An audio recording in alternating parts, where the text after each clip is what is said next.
Echoes of Empire.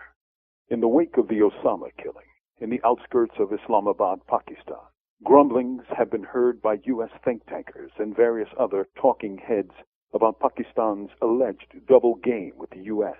and its alleged duplicity in the so-called war on terror. But such a reading is notoriously short-sighted and one-sided, and it ignores the old maxim that nations have no friends, only interests.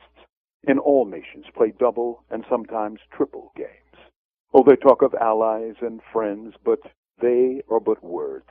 They mean subjects or servants.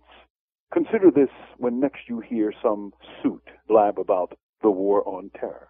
On September 10th, 2002, a Democratic congressman named Jim McDermott said the following on CNN's Crossfire. But you've got to remember that of American policy, we put the Taliban there. We gave the money. We funded the Taliban through the Pakistanis. And all that money, we could have cut off that money and stopped what was going on. We knew what was going on there. All we wanted was a stable, quiet Afghanistan so we could put a pipeline down there, through there. That's really what we were up to. This means that the Taliban, the forerunner of Al-Qaeda, was a creation of the CIA, the ISI, Pakistani intelligence, and MI6, British intelligence. Pakistan wanted it as a buffer against Pashtun power in Afghanistan and as a potential tool of war against India. And the Americans and British wanted a weapon against the Soviet-backed government in Kabul.